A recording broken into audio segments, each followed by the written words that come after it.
صفا و مروہ کے بارے میں اہم معلومات۔ یہ چھوٹی چھوٹی دو پہاڑیاں ہیں جو حرم کعبہ مکرمہ کے بالکل قریب ہی ہیں، اور آج کل تو بلند عمارتوں اور اونچی سڑکوں اور یہ دونوں پہاڑیوں کے درمیان چھت بن جانے اور تعمیرات کے رد و بدل سے دونوں پہاڑیاں برائے نام ہی کچھ بلندی رکھتی ہیں۔ انہی دونوں پہاڑیوں پر چڑھ کر اور چکر لگا کر حضرت بی بی ہاجرہ رضی اللہ تعالی عنہما نے اس وقت پانی کی جستجو اور تلاش کی تھی جبکہ حضرت اسماعیل علیہ السلام شیر خوار بچے تھے اور پیاس کی شدت سے بے قرار ہو گئے تھے۔ اسی لیے زمانہ قدیم سے یہ دونوں پہاڑیاں بہت مقدس مانی جاتی ہیں، اور حجاج کرام ان دونوں پہاڑیوں پر چڑھ کر بڑے احترام اور جذبہ عقیدت کے ساتھ طواف کرتے اور دعائیں مانگا کرتے تھے۔ مگر زمانہ جاہلیت میں ایک مرد جس کا نام اصاف تھا اور ایک عورت جس کا نام نائلہ تھا، ان دونوں حبیسوں نے خانہ کعبہ کے اندر زناکاری کر لی،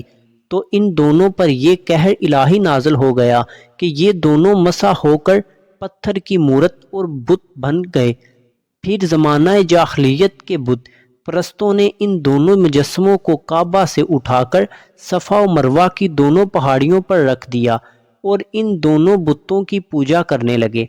پھر جب عرب میں اسلام پھیل گیا تو مسلمان اصاف و نائلہ دونوں بتوں کی وجہ سے ان دونوں پہاڑیوں پر جانے کو گناہ سمجھنے لگے۔ اس وقت اللہ تعالیٰ نے قرآن مجید میں یہ حکم نازل فرمایا کہ صفا و مروہ کے طواف اور ان دونوں کی زیارت میں کوئی حرج و گناہ نہیں، بلکہ حج و عمرہ دونوں عبادتوں میں صفا و مروہ کا طواف ضروری ہے۔ فتح مکہ کے دن حضور سید اکرم صلی اللہ علیہ وسلم نے ان دونوں پہاڑیوں پر سے اصاف و نائلہ دونوں بتوں کو توڑ پھوڑ کر نیست و نابود کر دیا، اور ان دونوں پہاڑیوں کو حسب دستور سابق مقدس و معظم قرار دے کر ان دونوں کا طواف حج و عمرہ میں ضروری قرار دیا گیا۔ چنانچہ قرآن مجید میں ارشاد ہوا، بے شک صفا اور مروہ اللہ کے نشانوں سے ہیں، تو جو اس گھر کا حج یا عمرہ کرے اس پر کچھ گناہ نہیں کہ ان دونوں کے پھیرے کرے، اور جو کوئی بھلی بات اپنی طرف سے کرے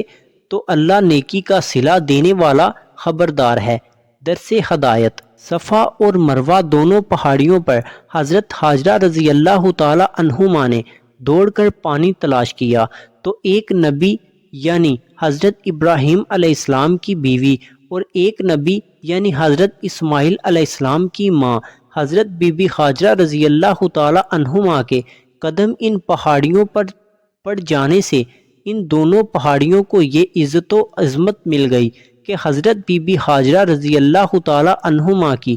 ایک مقدس یادگار بن جانے کا ان دونوں پہاڑیوں کو اعزاز و شرف مل گیا، اور یہ دونوں پہاڑیاں حج و عمرہ کرنے والوں کے لیے طواف و سعی کا ایک مقبول و محترم مقام بن گئیں۔ اس سے یہ ہدایت کا سبق ملتا ہے کہ اللہ والوں اور اللہ والیوں سے اگر کسی جگہ کو کوئی خاص تعلق حاصل ہو جائے تو وہ جگہ بہت معزز و معظم بن جاتی ہے، اور ہر مسلمان کے لیے وہ جگہ قابل تعظیم و لائق احترام ہو جاتی ہے۔ ورنہ مکہ معظمہ میں بہت سی پہاڑیاں اور چھوٹے بڑے بہت سے پہاڑ ہیں، مگر صفا و مروہ کی چھوٹی چھوٹی پہاڑیوں کو جو تقدس و عظمت حاصل ہے وہ کسی دوسرے پہاڑ کو حاصل نہیں۔ اس کی وجہ اس کے سوا اور کیا ہو سکتی ہے کہ یہ دونوں پہاڑیاں ایک اللہ والی کی ایک مبارک جدوجہد کی یادگار ہیں۔ اسی پر گنبد خضرا اور اولیاء اللہ کے روضوں اور ان حضرات کی عبادت گاہوں اور دوسرے مقدس مقامات کو قیاس کر لینا چاہیے کہ یہ سب حسان خدا کی نسبت و تعلق کی وجہ سے معزز و معظم اور قابل تقدس و لائق تعظیم و احترام ہیں، اور ان سب جگہوں کی تعظیم و توقیر خداوند قدوس کی خوشنودی کا باعث اور ان سب مقامات کی بے ادبی و تحقیر، قہر قہار و غضب جبار کا سبب ہے۔ لہٰذا ان لوگوں کو جو گنبد خضرا اور مقابر اولیاء اللہ کی بے ادبی کرتے اور ان کو منہدم اور مسمار کرنے کا پلان بناتے رہتے ہیں، انہیں ان حقائق کے ستارے